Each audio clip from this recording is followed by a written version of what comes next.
Good evening, everybody. Good evening, everybody. This is Prince of the Sound. And this Sports Talk, you guys, one of my favorite segments. I mean, we're going to talk about all the hottest sports from the rooter to the tutor, baby. Yeah, Prince feeling himself in the booth. Baby, how you feeling? I'm feeling good, man. I am feeling good. I've been waiting on this topic all day. Yeah. Charles, how you feeling? Pretty good. Pretty good? Yeah, not too bad. Yeah? I like the old school sound. Yeah, he's always playing that nice hip-hop, jazz, R&B, the slow jams. He's always mixing that, man. Yeah, man. You know, hey, we do the love hour, so we're going to give him some sports and we're going to give him some love at the same time. All right, you guys, let's get into it. Yes, sir. Guys, welcome to Sports Talk. It's your boy, George Michael Perez, a.k.a. GMike. Obviously, Prince of the South is in the mix. Charles, my guys. I want to start off with a little confrontation that LeBron James had with major broadcaster, sports broadcaster Stephen A. Smith. So LeBron James pulled him aside at the Lakers hosting the New York Knicks game, which was, like a week ago, a few days ago, something like that. LeBron pulled over Stephen A. Smith to the side, and he basically told him to keep his son's name out of his mouth. I'm basically telling him, like, with all those comments that you've been saying on First Take or any other show that you've been on, I don't like the fact that you're bringing up my son and mentioning him in a disrespectful way, in a disrespectful tone. Someone recorded this altercation, and it became viral. I wanted to get your guys' thoughts on this. Charles, we'll start off with you first. What do you think about this situation? And do you think Bron should have handled it differently? You think Stephen A. should have handled it differently? What do you think? I think LeBron should have just approached it in a different platform. You know, doing it on the court kind of puts Stephen A. in a spot where there's really nothing he can do. He's in a lose-lose situation for primarily just doing his job. And I get, you know, he's a father, things like that. You kind of want to stand up for your son in some form. But at the end of the day, he's signing up to be a professional athlete in the NBA or the G League or whatever platform he's going to be on going forward. And it's not really a spot to tell somebody whose only job is to discuss sports that he can't do that. You know, and that's going to come with the positive and negatives. And LeBron himself has gone through it probably more than any player in the history of the game. One, just because of his clout and what he's done with his career. And two, he kind of created that for himself with the Chosen One nickname, obviously the decision, and all those kind of things. But not just that, just coming up in an era of social media that guys like Jordan and previous people didn't have to. Mm-hmm. So it's not really a fair place to kind of make Stephen A. He pretty much has to back down. Otherwise, he looks like a jerk, right? So he has to take the high road. I don't really like Stephen A.'s response to it to the point where it's like he is bowing down to LeBron in that way because he so much has to be the good guy in order to continue his brand and keep that rep. Well, he had a different response. We'll go over it. We'll go over that. He had two different responses. So the initial response, on First Take and stuff like that, was the kind-hearted. Obviously, he has his own platform podcast as well. But I don't see anything wrong with it in terms of Stephen A. speaking good or bad about Bron. We know Bronny got into the league day one because of the LeBron period. And I'm not saying the guys drafted behind him are just so great and there's so many people missing out on an opportunity. We know the back end of the draft tends to not give you much anyway. Mm-hmm. But at the end of the day, he didn't have a college career, whether I know he was sick, he had the heart problem, things like that. He didn't have a college career that warrants being in the NBA. Right? He's playing pretty good in the G League. I'll give him credit for that, where that is. But it's perfectly fine for Stephen A. to say what he says, and anybody. Mm-hmm. What do you think, Prince? I think LeBron need to get out his feelings. I mean, hey, this is their job, man. I got a job to do, and I have to talk about if you playing good or if you playing bad. And guess what? I'm not gonna be intimidated, brother, by you getting mad because I'm saying your son ain't nothing. I mean, Massey, ran past him. I mean, he should be able to hold somebody young and fast. Massey showed him that he ain't nowhere near ready to play in the NBA, man. Massey ran past him, and I mean, just made him look crazy. But he's a good kid, like LeBron said. He's a good kid. He plays his game. He doesn't get in sport. If you know him, you'll love him. Okay, it's a lot of nice kids out there that can't play in the NBA. He's only playing because of his daddy. You know what I'm saying? So LeBron need to get out his feelings. Like you said, ain't nobody more criticized than LeBron James. He's been handled this thing since he got in. They called him the king from the beginning. So, I mean, he's been criticized. They still criticize. Right now, people still think he ain't all of that, no matter what he does. So, I think he needs to get out the feeling. Yes, that's your son. Your son is going to get criticized more than any other player that's like on the Lakers. Beside the next thing they want to know, what is Bronny doing? So he need to get out this feeling and stop playing. Yeah, so starting from the top, I think Stephen A is valid for his comments for sure. You're an analyst and you analyze the game, and you got to analyze every single person that is involved with the game. Any person that has stepped out there on the floor, on the NBA floor, they're valid to get criticized. It's open game. It's open game. Now, going to the comments that he said, I understand why Bron would be upset, because that's your son. You think about it as a father and son's perspective. If I'm a father of a son that's getting criticized by another man and I don't like what he's saying, I'm going to be upset too, right? But I don't like the fact of how he handled it. You shouldn't be doing it at a public setting like that. You're putting him on a pedestal that, like Charles said, it's a lose situation. There's no way that Stephen A. Smith could come out and be like, yo, forget you, man. I'm going to say what I say and blah, blah, blah. He can't stand up to Bron right there in that setting. It's like he's showing him up. Yes. He was showing him up. 100%. He was showing him up. If I was Bron, I would have told him, yo, after the game, stay here. Let's talk. Yo, the next time I see you, we need to have a serious conversation. I don't like about some things you said, and leave it at that until you have the conversation, right? I don't like the fact that he did that in a public setting. I would have done it like that. But if people are saying, like, Bron shouldn't get mad for other people criticizing his son, no, I don't agree with that. Because if my son's getting criticized, I don't care if it's Barack Obama, I don't care if it's Donald Trump, I don't care if it's Jesus. I'm going to be upset in my sort of way because of my reasonings on why I'm upset, and I'm going to let it be known. Well, let's see what he's saying. Now, if he just criticizing him, calling him a bum and everything like that, it's different. But if I'm looking at his game and I'm judging him, and that's my job to get paid to watch and see how you do. And I can't get mad about his opinion because it's not personal. Because Bronny's getting paid. He ain't doing it for free. So, you know what I'm saying? We have a right to analyze him when he's getting paid. 100%. And I agree with that. But as a father, I have a right to be upset of the stuff that you're saying about my son. But tell your son you need to practice. Yeah, but at the same time, you got to be aware of the situation yourself, right? Like the same way we're saying Stephen A's put in a bad light. What does Bronny have to feel about this with LeBron defending him?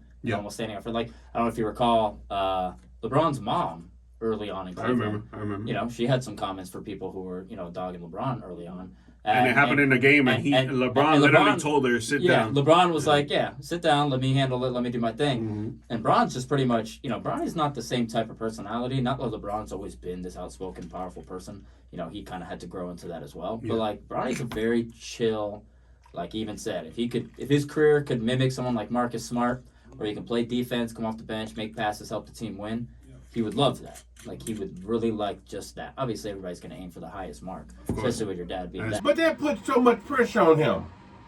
He got too much pressure on him to pick last as he was. You know what I'm saying? It's not like he's a top pick. Yeah, he's not even a top, if he was the top 10 pick, I could understand. But he's literally only chosen because of LeBron. He had teammates on that USC team that were better than he was, but... Well, I think that if he would get more minutes in a game, I think he'll do better.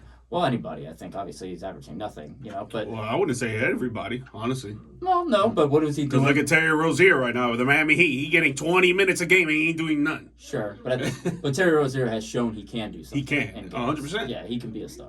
It's a reason why they put him back in the G League, because he wasn't doing nothing. Yeah, but what I'm saying is that I think if you give him more minutes on a consistent basis for like a week or two, I think he'll show and he'll prove something. No, they only gave him like 10 minutes. 10 minutes a game. That's tough. That's tough, man. But his personality. You're a ball player. It's hard to get a rhythm if you're not starting off hot, especially with the ball. When you're not a shooter. Yeah. He's not a shooter, and that's a huge issue in today's game. He's not a pure shooter. He was shooting a lot of high volume shots with the Lakers and trying to do this like 3-point wise, not necessarily not field goal attempts. But basketball, you can always find something. Either you could be a rebounder, get a couple of steals. You got to do something. Maxey was running past him like they had to take him out the game. Maxey would have scored 90 points. Maxey's an top 30 player. Yeah. I'm sorry. I should. Yeah. But look at Mac McClung, right? Coming off the G League. MVP. He looks good. He was averaging, 24 points a game, something like that. Bronny's averaging like 20 right now in the G League. So he's doing his thing. He's getting comfortable.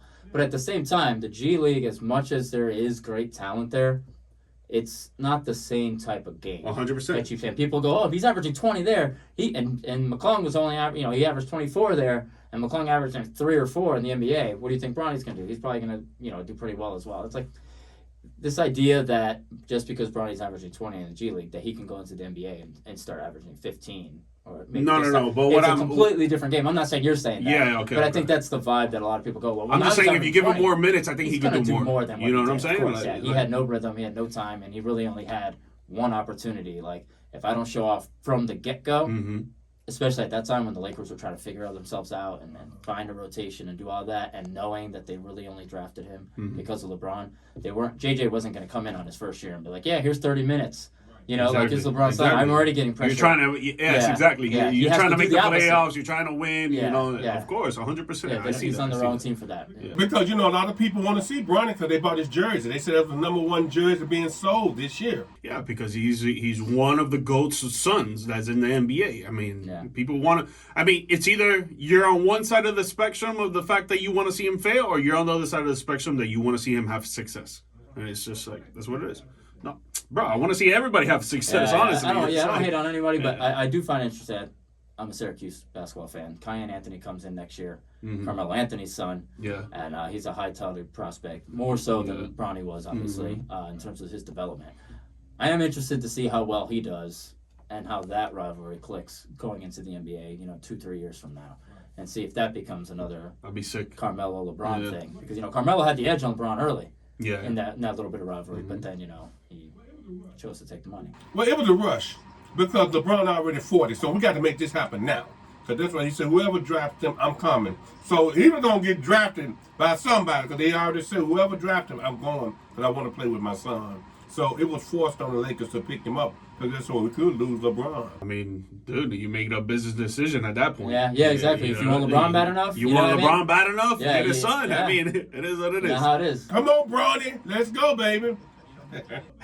You don't book any of these rappers without the crew coming. Yeah, for real. But yeah, we'll get a song in, and when we come back, we're gonna talk about the Orlando Magic and their All-Star player. Well, he wasn't an All-Star this year, but he is an All-Star player, and what feud he has with one of his teammates. So you guys keep it locked right here to Peace on the Streets Radio Show, Sports Talk.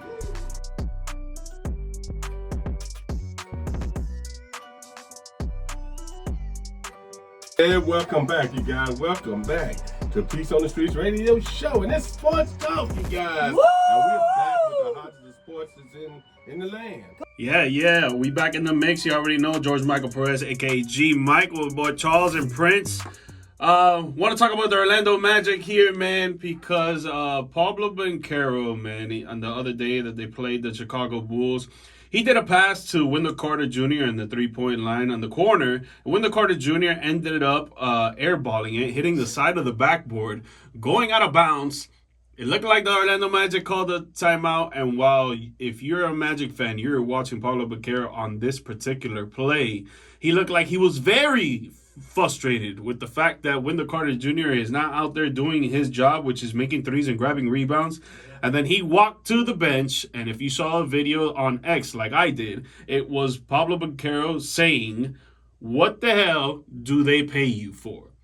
As a Magic fan, Charles, are you worried about this? I mean, slightly. It's frustration from a young guy trying to carry a team when he's never been in that position before. It's not as though he's been playing great himself. It's not one of these SGA or Anthony Edwards guys that are carrying the team and losing anyway. Not that those teams are doing that, but they were at one point. So I can understand his frustration coming from that position, but at this point, you're the face of the team. You can't just always point the finger. You're not playing that great yourself, and there's other stars ahead of Wendell Carter Jr. that are not playing that great. I know Suggs has been out. I know we have other injuries. Mo Wagner being out for the season doesn't help because he's kind of that personal player in the locker room that keeps everybody together. He's like the glue of the personality of the team. And Paulo's not that guy. He's not super outspoken unless he's shooting well and the night's going for him. But everyone could be great and graceful when they're doing good.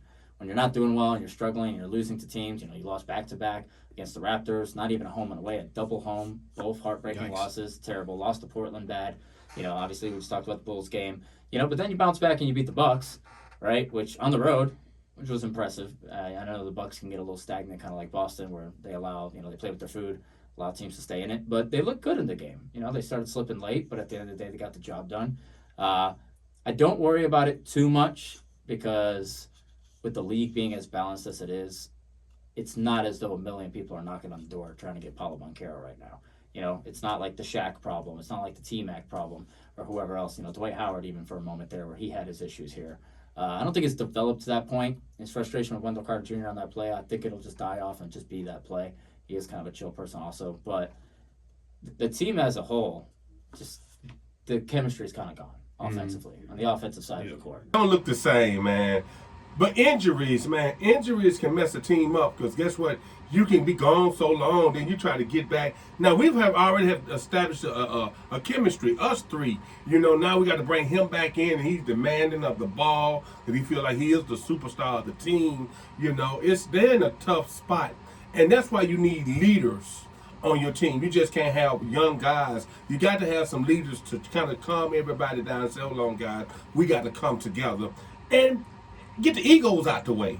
Everybody got egos when you got all that money. You know what I'm saying? Hey, they paying me. I should be the man. But you can't embarrass your teammates publicly. Yeah, and that's why I would be worried for Wendell Carter Jr. himself. I think I kind of disagree with Charles a little bit that it would just be that play and it's going to wish-wash away. No, I think it's been since he's been back in the lineup, Pablo Banchero's been back in the lineup, I think Wendell Carter Jr. has been a little stagnant. I think he has been playing horrible compared to how he was playing in the first half of the season when Pablo was out for those 10 weeks or 11 weeks or however long it was. I think Wendell Carter Jr. is going to be on his way out. I think a lot of Magic fans want that as well. I think they wanted him in the trade package before the trade deadline. Yeah. If you're speaking specifically about Wendell Carter Jr., then sure, right? Yeah. I was. Well, I was speaking on the whole subject. Yeah. The whole subject. No, but sure. I'm just dissecting this part. No, yeah. If we're talking about Wendell Carter Jr., sure, because he was already a trade value piece anyway. He's already been the guy that, he shows flashes of what he can do. What can he do for you when you have a better situation and our team perceived as the lesser team? Yeah, where you need him for the role. Yeah, you could do well with this guy on other rosters. For him, sure, I can understand why that might be a problem, and Wendell feeling a certain way, and then eventually wanting his way out anyway, considering he's always heard his name as part of trades. But for the Magic as a whole, losing out on Paulo and his demeanor lessening and not wanting to be here, that's where I'm not too concerned yet. Do you think we being too hard on him? You know what I'm saying? Even though we still know he's a young player, are we being too hard on him? The other kid. Oh, Wendell Carter. I think we should be too hard. I'm not a Magic fan, so I can't really speak on the essence of having Wendell Carter Jr. for the long run or just to keep him now and try to trade him because I don't really pay attention to them like that. But from the stuff that I have paid attention to, he's been there for a little while. He's been able to prove himself, and he has not. So I feel like it's already time to move on from the situation. I mean, realistically, he wasn't intended to be a long-term piece. Mm-hmm. We brought him in. Yeah, he wasn't like, we got our big man, right? He's a little undersized for a big man. His three-point thing, that was never even a piece of his game coming into Orlando. I think it just started last year. This is a new thing. So for him to struggle on the line and the corner, especially if you're a big man, shooting in the corner is the hardest three for you. When you're a small guy or you're a guard, that's the easiest three for you, right? Quick release, easy to get into form, you're moving on quick. Your big guys, that's not a pure shooter. That's not his actual thing. To set him up in that corner would be much just like when we had Vucevic here, right before his move to Chicago. He was hitting threes here and there, just for that last year, like you were referencing, was kind of a newer thing. He was always a mid-range guy. It's a low post paint. But then he started shooting threes at the top of the key where most big men start to develop the game, the dead-on shot. A side three with the big man form at that height is not... Dirk Nowitzki wasn't shooting corner threes. Yeah. You know what I mean? That's not how those guys tend to shoot. Well, the boy from Hartford, he knocked him down in Boston. Remember, that's where he swings at Yeah, Hartford knocks him down. So Al Horford, and that's another newbie, right? Because Al Horford in Atlanta wasn't hitting any threes. Al Horford on all these other little teams wasn't hitting any threes. He got slower. He got slower, yeah. But he's more... I know he hits those corner threes, but he's kind of almost like a little bit of an elbow three. Like, he might just be... just shy of the elbow. Yeah. But even still, the spacing on that team is much more ridiculous than the spacing you get on the Magic. You're not, all these guys you're worried about shooting threes in Boston. But, yeah, I don't... Wendell Carter Jr. was very much so one of these guys that was like, okay, we're going to bring you in. We got you for cheap. This is easy. Now you're trade bait. Let's let you shine. Every year he's been a part of big trade talks. It's never happened, just like Vooch was in his last few years. Didn't happen until very late. So I'm not so hard on him. He wasn't even intended to be the veteran. KCP is supposed to be that guy. Mo Wagner became that guy. KCP kind of just being more of a glue guy. He's not necessarily a loud yapper kind of player. We don't have that personality. And we never had that personality here in Orlando. When's the last time we had guys? Mo Wagner's the closest thing Shaq. to that. Yeah, Shaq. And by the time he was ready to really do that, he left. Right? Which I'm not going to... Well, they let him leave. Well, they let him. They let him leave. But and that was, yeah. Yeah, no, none of our guys are that kind of personality. We've never had that person. And usually that person, except for like, Kobe, Jordan, like the few select elite players, usually that role comes from your second or third best player that fills that and just lets you be who you are. Like, don't worry about it. Draymond for Steph. Don't worry about this. I'll do that stuff. Rodman for the Bulls. I'll do that stuff. You go be you. Right? And we've never had those type of players because we've never been able to keep stars around long enough to develop a team to the point where it's like, okay, well, we got our guy and we got our helper guy. Now let's bring in some tough dudes. Let's bring in some veterans. Vets don't want to come to Orlando. Why is that? Why is that, you think? I don't know why that is. I don't know if it's because of Mickey Mouse. I think it is. I think it is because you hear a lot of like these old school players, Iverson and all these people, that era of player was like, it's tax free, it's not tax free, but you don't have a state tax. The money's bank. You got a good family life situation for you. But a lot of these young stars, they don't want that. They're looking to have fun. They're looking to live it up. And, Miami near my bless you, stuff like that. That's like, yeah, they're looking for the big markets. And that's how the league used to be built around the big markets, right? Now that it's not, it's a little more diverse and you can kind of build your brand anywhere if it's so online. Bless you again. That's not really the focal point. But even still, a lot of young players have said Orlando's boring. Orlando's, like the stepchild of the state. Miami's where you want to be. Yeah. But I'm like, man. And even then, a lot of superstars don't go to Miami either. Yeah, they don't want to go there. It's just like, and you guys have done a great job, Miami, of bringing in stars, but it's like through trades, through like weird utility ways. It's not exciting. It's not just like I'm a free agent. Boston struggles with that too. Yeah. Before Al Horford signed, what free agent was Celtics signing? Nobody. We didn't sign anybody. Al Horford came and then Gordon Hayward came and it was like, wait a second, we might have something here. And those aren't even like, those guys. I know we got KJ with Kyrie, that would have been awesome. Kyrie Gordon Hayward, if he didn't get injured that first game against the Cavaliers, I think that would have been. Game. Wow. Yeah. Horrible. I was trying to watch it on my phone. But yeah. So I'm not too worried about the Magic long term with this part, but it does suck that we're in an unfortunate point where, you're going to make the play in and kind of get bounced. Now your draft stock's not that great. It's too late to tank or do anything like that because now you're trying to set the standard for what your team's going to be. But it's just a patience game. Which is why I was gonna say kind of worried about that if I was a Magic fan because of the fact that we're getting to the playoffs in a month and a half. You're looking at the play-in right now, and you want to be. You're the first 2 months of the season. You were a team that was supposed to be a contender. Yeah. So now it's dropping to. Now we're gonna be playing. Maybe we make the playoffs. So I think that kind of frustration on the court with his teammates, Pablo is speaking in particular, I think it kind of does bring a detriment to the team. Yeah, no, I can see that definitely in terms of this season, how they're progressing as a team overall. We need him to be not a vocal leader, but definitely somebody who's not subtracting from that. We can't have him being out there angry or frustrated or anything like that because it's just going to shine throughout the entire roster.